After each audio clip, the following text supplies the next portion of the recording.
Ya, sudah kelihatan ya slide saya?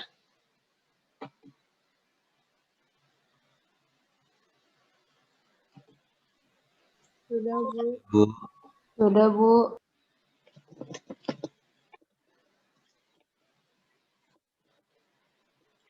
Oke, jadi kali ini kita akan membahas mengenai pengukuran paparan. Namun sebelumnya kita harus mengetahui paparan itu apa, gitu ya.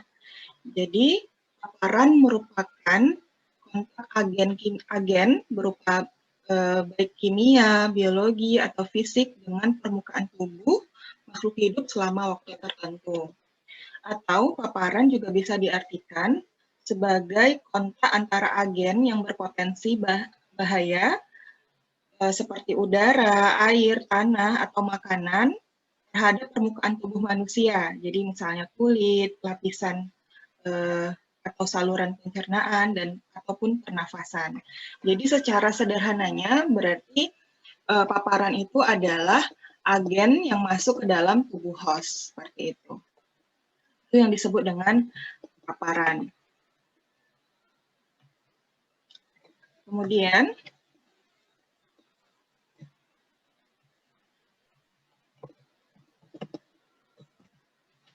bergeser tidak slide-nya? Enggak ya? Belum, Bu.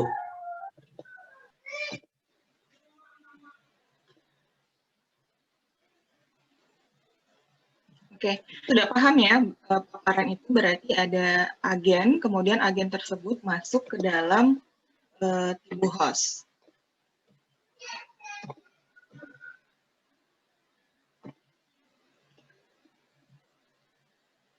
Nah, media paparan dan jalur masuk ke tubuh berarti kalau kita simpulkan paparan itu ada dari udara, tanah, air, dan juga makanan.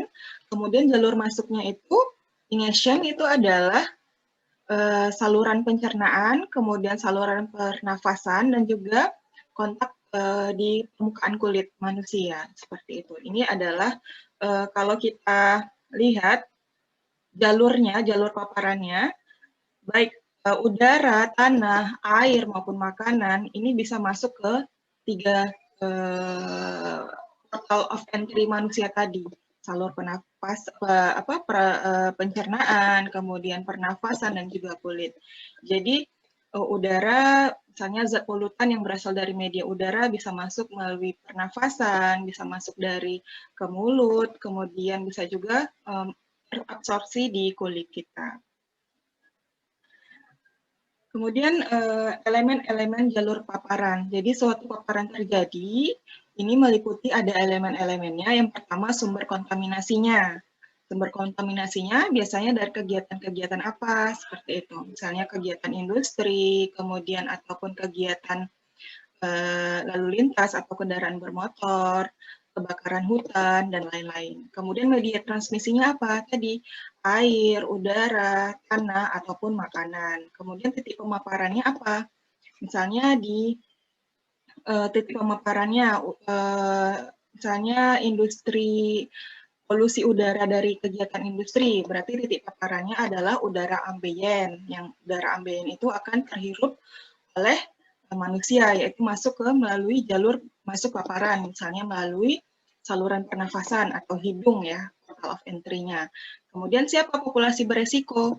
Populasi beresiko misalnya masyarakat atau penduduk yang tinggal di sekitar pabrik tersebut, seperti itu. Jadi jalur paparan ini harus terdiri dari 5 elemen ini, dari sumber, kemudian media, titik paparan, jalur masuknya, kemudian siapa yang berisiko terhadap paparan tersebut. Nah, ini misalnya beberapa contoh ya, misalnya sumbernya kegiatan industri atau kegiatan apapun, kemudian media di lingkungannya apa? Udara. Kemudian titik paparannya apa? Udara ambien. Kemudian portal of entry dari manusianya apa? Inhalation, berarti saluran pernafasan. Kemudian siapa yang berpotensi terpapar? Misalnya penduduk ataupun pekerja, seperti itu. Jadi ada beberapa contoh. Kemudian nanti dari tanah, kemudian dari air tanah, dan juga biota. Jadi ada beberapa contoh yang mungkin nanti kalian akan explore di latihan ya. Kemudian dasar pengukurannya. Dasar pengukuran paparan ada 4 ya. Jadi ada waktu, tempat, dosis, dan konsentrasi. Nah, waktu apa? Waktu pemaparan berarti lamanya terjadi pemaparan, frekuensinya berapa sering tidaknya terjadi pemaparan, kemudian intervalnya atau hampir dengan lama ya, lama waktu terjadinya pemaparan. Kemudian tempat, lokasi geografi, kemudian ataupun lokasi pada tubuh ya. Kalau lokasi geografi misalnya ada terjadi gempa vulkanik gitu ya, atau meletusnya Gunung Merapi. Berarti orang-orang yang berisiko adalah orang-orang yang berada di sekitar letusan Gunung Merapi tersebut berdasarkan lokasi geografi. Kemudian lokasi pada tubuh, misalnya kita tersiram oleh zat kimia atau alkohol atau H2SO4 ketika misalnya suatu saat melakukan praktikum atau apa gitu ya. Berarti yang kena itu di tubuh kita. Seperti itu berdasarkan tempatnya. Berarti yang kena adalah kulit kita. Kemudian dosis, jadi terkait dengan pengukuran ada istilahnya dosis. Dosis ini adalah jumlah agen atau agen potensial yang masuk ke dalam tubuh. Jadi apakah agennya itu berupa zat kimia, zat fisik, ataupun biologi yang nantinya akan masuk ke dalam tubuh kita. Jumlahnya itu berapa? Kemudian konsentrasi. Nah, kalau tadi dosis, agen yang masuk ke dalam tubuh host, kalau konsentrasi adalah kualitas agen atau agen potensial di dalam suatu media lingkungan yang masih berada di lingkungan, apakah itu air, udara, maupun tanah. Nah, kemudian pengukuran paparan terbagi 2 ya, cara mengukurnya ada objektif dan juga subjektif. Kalau objektif ini berarti yang diukur adalah udara, air, tanah, makanan. Kemudian kalau subjektif berarti perasaan individunya atau manusianya, rasa nyaman, rasa kebisingan, aspek estetik, bau, dan lain-lain. Nah, kalau tipe paparan itu terbagi ya menjadi 3, sifat agennya, sifat paparan, kemudian waktu munculnya kapan, gitu ya. Jadi yang pertama sifat agen. Ada agen sistemik dan juga agen lokal. Kalau agen sistemik, itu merupakan agen yang berhasil memasuki tubuh organisme, dapat beredar dan menimbulkan efek ke seluruh tubuh, gitu ya. Jadi ketika agen tersebut masuk, itu akan menimbulkan efek ke seluruh tubuh.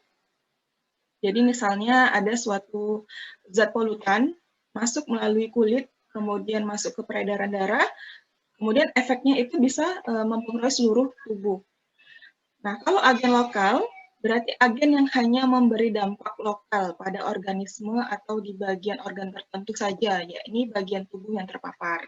Misalnya tadi, kalau kita terpapar dengan cairan H2SO4 yang pekat, berarti kulit kita nanti yang akan terpapar, hanya itu saja. Ataupun misalnya zat agennya itu berupa kalau kejadian penyakit panu ya, berarti yang terkena itu hanya kulit yang terkena panu itu saja, seperti itu. Beda dengan agen sistemik. Tetapi kalau dari tingkat keparahannya, yang lebih parah ketika sifat agen itu agen sistemik gitu ya, jadinya ke seluruh tubuh. Misalnya efek-efek kanker gitu ya, bisa menyebar ke seluruh tubuh dan lain-lain. Nah, tipe paparan, kalau tadi adalah sifat agennya, apakah dia menyebar ke seluruh tubuh atau hanya lokal saja, sifat paparannya ya tadi zatnya bisa berubah fisik, kimia, biologi, ataupun nanti bisa murni ya, jadi satu-satu, apakah fisik saja, kimia saja, biologi saja. Kemudian ada juga yang campuran, gitu ya. Nah, apa yang campuran itu? Yang pertama sumber sama, agen banyak. Jadi misalnya contoh air sumur gali yang tidak memenuhi syarat. Jadi karena dia tidak memenuhi syarat, maka airnya itu bisa mengandung E. coli atau juga bisa mengandung logam-logam berat. Sehingga ketika dikonsumsi oleh manusia, maka agennya banyak yang masuk ke dalam tubuh manusia dengan sumber yang sama, yaitu air sumur gali. Seperti itu. Nah, yang kedua sumber banyak, agen sama. Ya, misalnya adalah organoklorin, merupakan salah satu bahan aktif di pestisida gitu ya. Jadi pestisida itu kan bisa menyebar melalui udara, kemudian tanah, ataupun ke air gitu ya. Bahkan di tumbuhannya itu sendiri yang terdapat residu pestisida. Nah, jika semua media-media tersebut masuk ke dalam tubuh manusia, maka itu disebut dengan sumber banyak, tetapi agennya sama, gitu ya. Misalnya orang yang terpapar dekat dengan wilayah pertanian tersebut, maka dia terpapar melalui airnya tercemar dengan pestisida, kemudian tanahnya juga tercemar pestisida, kemudian udaranya juga, gitu ya. Kemudian makanan hasil dari pertaniannya itu dia konsumsi, kemudian dia juga akan terpapar dengan pestisida itu. Oke, kita mulai lagi ya. Maaf ya, tadi ada trouble. Kita lanjutkan ya.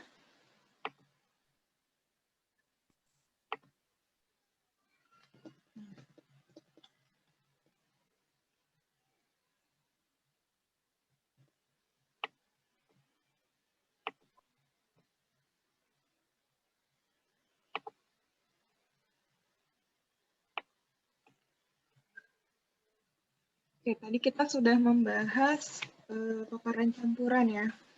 Bisa dari sumber yang sama, tetapi agennya banyak. Kemudian sumbernya banyak, tetapi agennya sama. Atau sumbernya banyak, agennya juga banyak. Gitu ya. Nah, kemudian ketika paparan campuran tersebut atau agen-agen tersebut masuk ke dalam tubuh, ya lebih dari satu zat polutan, kemudian zat-zat tersebut akan melakukan resultan atau berinteraksi dan menghasilkan resultan berupa yang pertama antagonis. Nah, antagonis ini berarti efek campurannya itu ketika masuk ke dalam tubuh ya, ini akan lebih kecil daripada efek total agen seharusnya.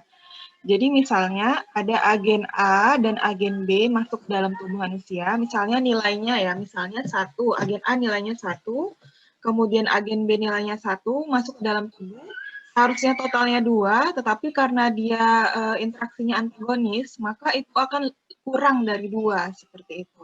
Atau bahkan saling meniadakan. Jadi sifat antara zat-zatnya itu berlawanan, sehingga nilai yang akan dihasilkannya nanti toksisitas yang akan dihasilkannya itu berkurang atau malah saling meniadakan, malah tidak ada efeknya sama sekali. Nah, itu yang pertama antagonis. Kemudian aditif atau tambahan. Berarti efek campurannya itu nanti sama dengan efek aktualnya masing-masing.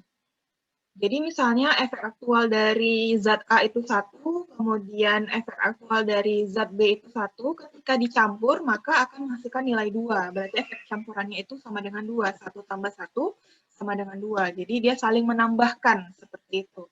Zat A, toksisitas zat A kemudian akan ditambahkan dengan toksisitas zat B. Itu yang disebut dengan aditif. Jadi bertambah dia toksisitasnya. Nah, yang terakhir ada sinergitis. Jadi zat A dan zat B itu saling mempengaruhi, maksudnya saling menambahkan nilai toksisitasnya. Jadi misalnya tadi zat A nilainya 1, kemudian zat B nilainya 1, ditambahkan, kecampur, berinteraksi zat A dan zat B tersebut, maka nilai toksisitasnya itu akan lebih besar dari 2. Kalau misalnya digabungkan tadi aditif yang normal dia 2, tetapi ketika dia sifatnya sinergitis, maka dia akan lebih meningkat ya, kebalikan dari antagonis tadi. Kalau antagonis dia akan berkurang, sementara sinergitis dia akan bertambah ya nilai toksisitasnya. Itu dia ya. Kemudian waktu efek. Nah, waktu efek paparan, ini berarti waktu munculnya efek berkaitan ya, waktu munculnya efek berkaitan dengan jalur masuk paparan ya. Tadi misalnya jalur pemaparannya misalnya dari inhalasi, ataupun dari saluran pencernaan, ataupun dari kulit. Ada juga melalui langsung diinjeksikan ke aliran darah, dan ini biasanya efeknya akan paling cepat muncul, seperti itu. Nah, berdasarkan waktu efeknya, ini dibagi 4. Yang pertama akut, ya seperti definisi biasanya akut, penyakit akut berarti dia cepat gitu ya. Jika paparan paparan berlangsung selama 24 jam atau kurang.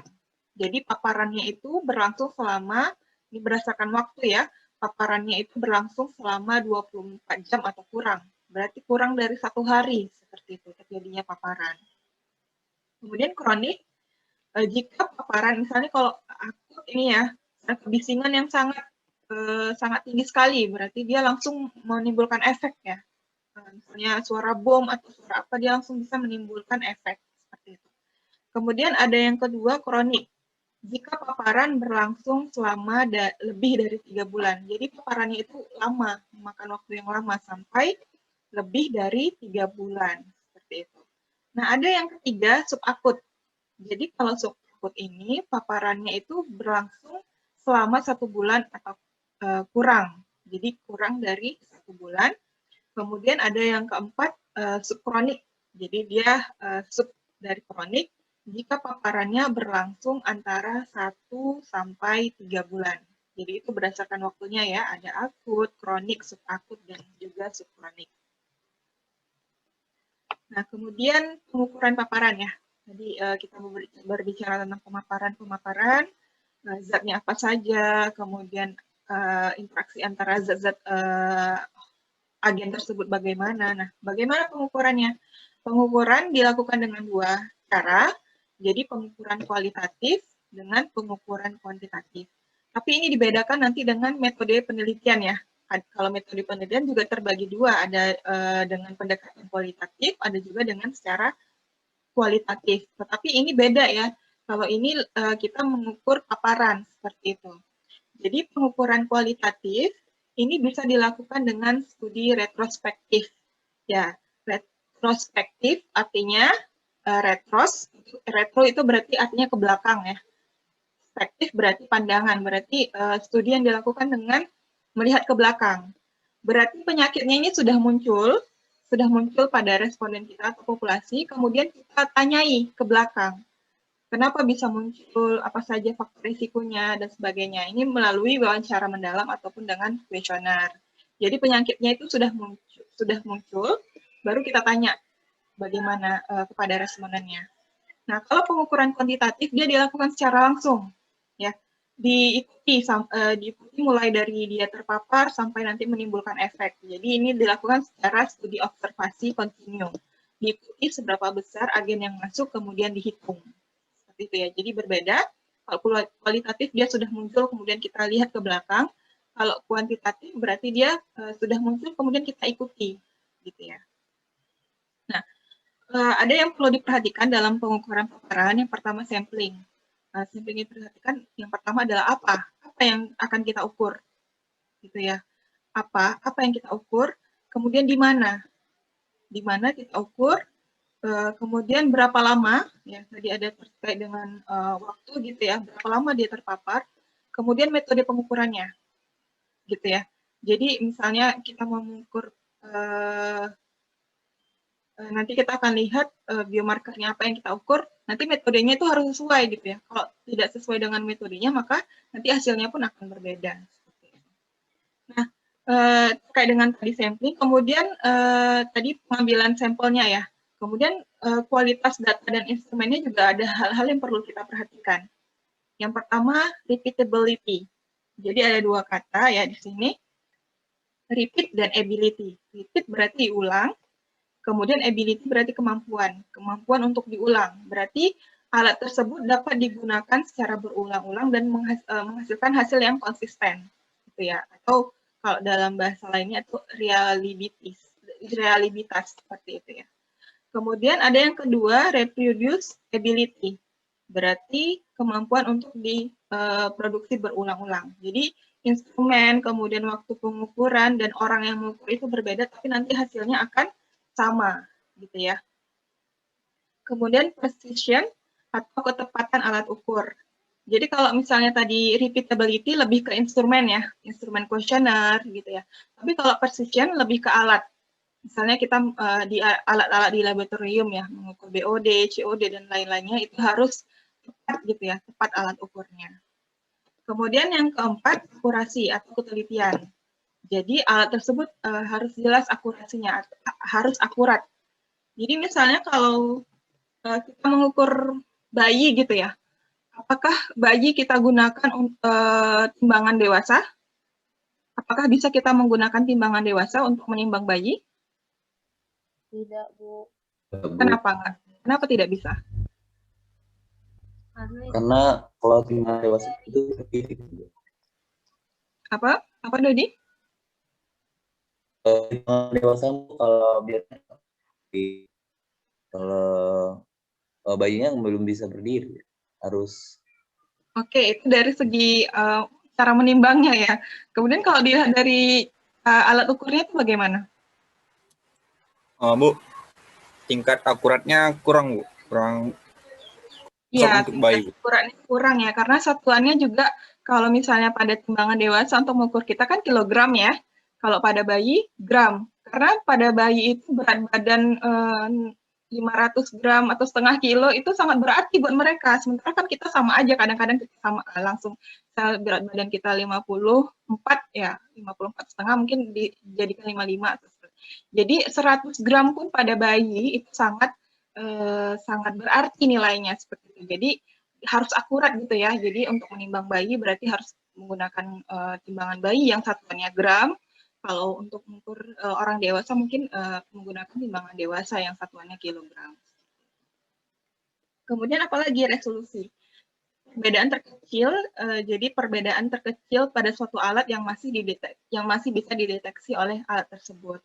Kemudian yang keenam, M konstan, berarti waktu di alat tersebut harus konstan ya, intervalnya ataupun waktunya. Kemudian detection limit, dia mempunyai batasan-batasan deteksi ya. Misalnya kalau termometer itu ada batasan maksimal derajat Celciusnya seperti itu, ataupun mulai dari 0 derajat sampai berapa seperti itu. Jadi ada batasan-batasan pada alat ukur tersebut. Nah, kalau tadi pengukuran paparan, sekarang mengukur populasi terpapar. Jadi ada dua ya, cara tidak langsung dan juga cara langsung. Nah, kalau tidak langsung berarti mengukur kualitas lingkungan. Jadi medianya yang diukur, zat-zat polutan yang ada di medianya yang diukur. Tapi kalau misalnya dengan cara langsung, dia mengukur jumlah agen yang masuk ke dalam tubuh host. Jadi berbeda ya, kalau misalnya kita mengukur secara tidak langsung, itu berarti kita mengukur lingkungannya, medianya, misalnya kandungan Pb pada air, atau E. coli pada air sumur, atau kandungan logam berat lainnya pada air, atau kandungan logam berat pada udara, dan lain-lain. Pestisida di tanah, pestisida di makanan, nah itu berarti mengukur kualitas di lingkungan.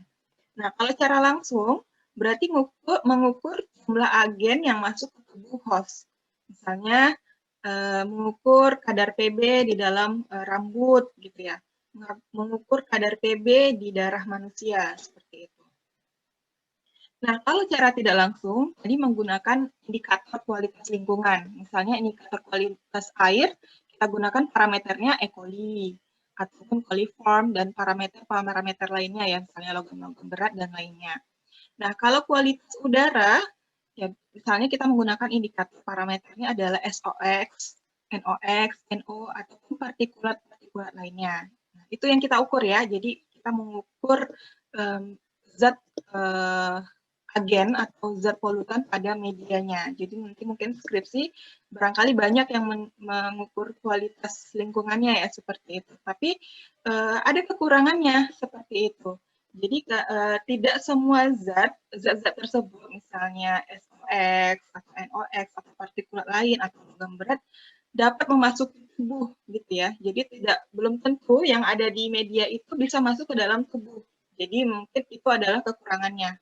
Jadi dia tidak aktual di dalam tubuh nilainya seperti itu. Karena kita melihat lingkungannya saja. Tetapi memang itu menjadi faktor resiko atau faktor paparan bagi manusianya. Seperti itu. Kemudian baku mutu juga dipengaruhi oleh faktor eksternal, faktor lain seperti itu ya. Nah, syarat agar representatif itu berarti sampelnya harus representatif. Jadi kalau kita mau mengukur polutan limbah cair dari sebuah industri ke dalam sungai atau badan air, maka kita tidak hanya mengukur pada satu titik saja, ya kan? kita tidak hanya mengukur pada outletnya saja, tetapi mungkin kita bisa mengukur inlet, outlet, kemudian pada sungai, kita bisa mengukur sebelum badan air itu dialiri oleh limbah cair dari sebuah industri. Kemudian pada saat titik, ya di badan air pada saat titik, kalau sungai itu kan kita bedakan sebelum, di titik, dan setelah. Jadi nanti diukur sebelumnya bagaimana, di titiknya bagaimana, setelahnya bagaimana. Jadi nanti kalaupun mau melakukan praktikum ya, nanti kalian juga akan misalnya ataupun penelitian itu harus ya wajib sebelumnya bagaimana, pada saat titiknya itu bagaimana, dan setelahnya itu bagaimana, harus diambil sampelnya seperti itu. Dan metodenya juga harus sesuai ya, mengukur apa, digunakan dengan metode yang sesuai. Karena nanti kalau tidak sesuai hasilnya juga tidak valid seperti itu. Nah, kalau mengukur populasi terpapar, ini secara tidak langsung ya. Kalau ini dengan cara langsung, mengukur langsung ke host-nya, yang agen tadi masuk mengukur agen di dalam tubuh host, ini dilakukan sesuai dengan portal entry. Tadi portal entry apa saja? Jalur masuknya ke tubuh manusia apa saja tadi? Pernafasan. Saluran pernafasan, kemudian pencernaan dan kontak kulit, Bu. iya, benar sekali ya. Ataupun langsung injeksi ke dalam saluran pembuluh darah juga bisa ya, ada 4. Kemudian salah satu metode yang digunakan adalah Biological Exposure Indicators atau BI. Ini menggunakan biomarker. Jadi bisa menggunakan darah. Ya, jadi kalau penelitiannya sampai tadi kan mungkin banyak sekali yang medianya saja. Kemudian nanti dihubungkan dengan biomarker, itu sangat bagus ya penelitiannya seperti itu. Jadi nanti selain lingkungannya juga diukur, zat-zat polutannya juga di dalam tubuhnya juga diukur. Kemudian nanti dianalisis apakah memang berhubungan atau tidak. Kemudian di darah, ya misalnya kadar PB di dalam darah, kadar kadmium di dalam darah, gitu ya. Kemudian urin, ya, kemudian tinja juga bisa ya diukur sebagai biomarker, gitu ya. Kemudian cairan otak ini misalnya penyakit meningitis ya, selaput otak, gitu, dan lain-lain. Jadi dalam pengukuran secara langsung ini, kita gunakan biomarker yang ada di dalam tubuh manusia. Rambut juga bisa gitu ya, urin, tinja, cairan otak, dan lain-lain. Seperti itu. Nah, jenis paparan tadi ya, paparan melalui lingkungan udara. Ini medianya ya, lingkungan udara, lingkungan air, melalui makanan ataupun minuman, kemudian paparan melalui lingkungan tanah, dan juga paparan melalui lingkungan sosial. Jadi selain yang disebutkan tadi, saya sebutkan tadi, juga ada satu lagi sebenarnya adalah paparan melalui lingkungan sosial. Karena pengertian definisi dari sehat juga salah satunya adalah sehat secara sosial gitu ya. Jadi misalnya bagaimana kesejahteraannya gitu ya, bagaimana umur harapan hidup suatu populasi dan sebagainya. Jadi ini juga dalam jenis paparan juga termasuk di dalamnya. Oke, baik. Mungkin ini ya, setelah ini nanti coba kalian mengerjakan latihan. Tugasnya ini tidak dipresentasikan, jadi cukup dikumpul saja berdasarkan kelompok yang pada pencemaran lingkungan. Jadi ada 11 kelompok. Tapi terserah apakah mau dimodifikasi lagi nama-namanya, terserah. Yang jelas ada 11 kelompok dan ada yang 5 ataupun satu kelompok ada yang 6 orang. Nah, ini nanti kalian tentukan salah satu penyakit akibat paparan lingkungan ya, misalnya penyakit itai-itai atau penyakit minimata ataupun penyakit lainnya. Kemudian diidentifikasi terhadap jalur pemaparannya hingga terjadi gejala. Jadi ada jenis penyakitnya ya, nama penyakitnya apa, kemudian sumber penyakitnya apa, misalnya kasus itai-itai berarti pencemaran kadmium, seperti itu ya. Kemudian media transmisinya sebutkan, misalnya kalau kadmium itu kan tidak hanya dari air ya, misalnya dari hasil pertanian, seperti itu. Kemudian titik paparannya di mana? Titik paparannya tadi kalau misalnya air berarti air ambeien, kemudian makanan, dan lain-lain. Media transmisi dengan titik paparan itu hampir sama ya. Kemudian jalur masuk ke dalam tubuh manusia apa? Misalnya jalur pernafasan, jalur pencernaan, melalui kontak kulit, dan lain-lain. Kemudian populasi beresiko, misalnya orang-orang yang berada di sekitar kegiatan industri yang menghasilkan kadmium tadi, gitu ya. Kemudian organ targetnya apa? Misalnya kalau kadmium adalah organ targetnya adalah sistem syaraf, gitu ya. Jadi kita tuliskan di situ. Kemudian gejala awalnya itu seperti apa? Misalnya kalau kadmium berarti apa ya? Kalau gejala awalnya mungkin kalau cacat mungkin efek yang agak lama, gejala awalnya misalnya gangguan syaraf ataupun yang lainnya. Nah, ini adalah latihan kalian dikumpul sebelum hari Jumat ya. Sampai di sini apakah ada pertanyaan?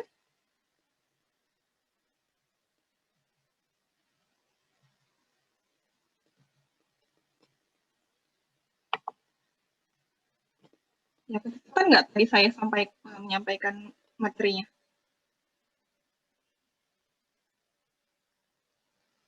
Ya, jadi inti dari paparan ini adalah tadi ya, host yang masuk ke dalam tubuh manusia. Tadi hostnya tadi bisa berupa zat kimia, fisik, biologi, gitu ya. Kemudian masuk ke dalam tubuh host itu melalui portal of entry. Ada dari pernafasan, pencernaan, kontak kulit, dan juga melalui pembuluh darah seperti itu. Itu intinya. Ya, silakan ada yang ingin ditanyakan. Setelah ini kuliah MPBL ya. Oh ya, jadi kalau kemarin mungkin ketika mata kuliah pencemaran lingkungan ada yang nilai rendah, itu bisa ditingkatkan ya. Jadi kalau tugas-tugas tadi, jadi kan nilai tidak mutlak hanya UTS saja, nanti bisa di-mix dengan tugas, ya tugas-tugas kalian, kemudian nanti ditingkatkan lagi ketika nanti UTS, gitu ya. Jadi tetap semangat. Mudah-mudahan dapat nilai yang bagus pada pencemaran lingkungan.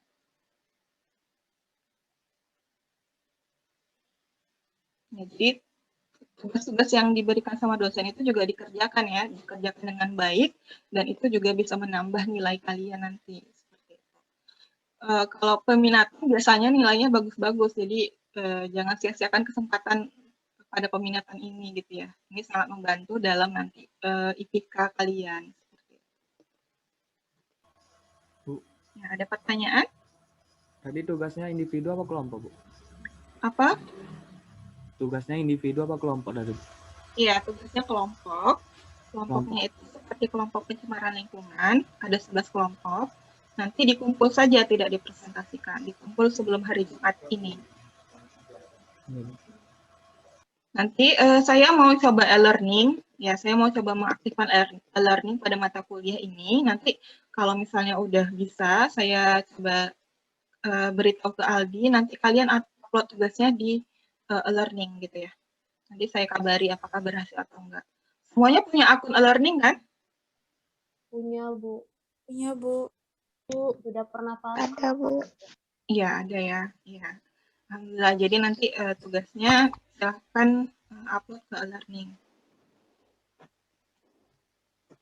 Bu, izin bertanya, Bu. Yang tugasnya itu dalam bentuk PowerPoint, Bu? Usah. Jadi tugasnya dalam bentuk tabel aja, dalam bentuk Microsoft Word, dalam Word ya. Silakan nanti masukkan ke tabel saja seperti itu. Baik, Bu. Ya, jadi agar kalian lebih mengeksplor ya epidemiologi lingkungan after meet ini, jadi nanti setiap pertemuan akan ada latihan-latihan seperti itu. Latihan-latihan itu nanti kalian kumpulkan di e-learning. Seperti itu ya, nanti ada latihan kelompok maupun individu. Berarti Bu yang izin Bu tanya Bu. Ya. Berarti Bu nanti yang ngumpul tugasnya ketuanya aja Bu gitu Bu. Ya, jadi kalian ya bagus ya pertanyaan Dodi. Jadi nanti kalian ngumpulkan dalam kan kalian ngerjakannya sama ya. Tetapi kalau di e-learning itu nanti kalian masukkan secara individu. Jadi nanti misalnya Dodi satu kelompok dengan Jasmine. Nah, kan tugasnya sama kan? Nah, nanti dengan tugas yang sama itu kalian masukkan ke e-learning. Tapi misalnya Nisa dengan Dodi beda kelompok, tugasnya sama, nah itu yang bermasalah. Jadi nanti nama kelompoknya dikirimkan ke saya gitu. Jadi saya bisa melihat siapa saja yang satu kelompok, siapa yang tidak. Oke, Terima jadi kasih, Bu. pengukuran paparan paham ya. Jadi intinya ada agen yang masuk ke host. Nanti selanjutnya pertemuan kita adalah pengukuran efek. Jadi nanti host yang masuk ke agent yang masuk ke tubuh host, apakah bagaimana mengukur efeknya atau mengukur outcome-nya seperti itu. Nanti lebih kita lebih menghitung nanti ke pengukuran efek seperti itu.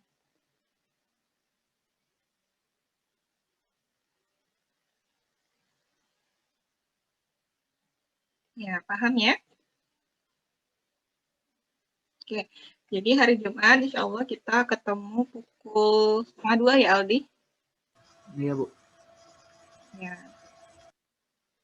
karena pekan lalu tidak masuk ya kita, jadi biar supaya nanti sebelum UAS tidak ini ya, tidak keteter, jadi kita padatkan di awal-awal. Gitu. Oke, ada pertanyaan lagi?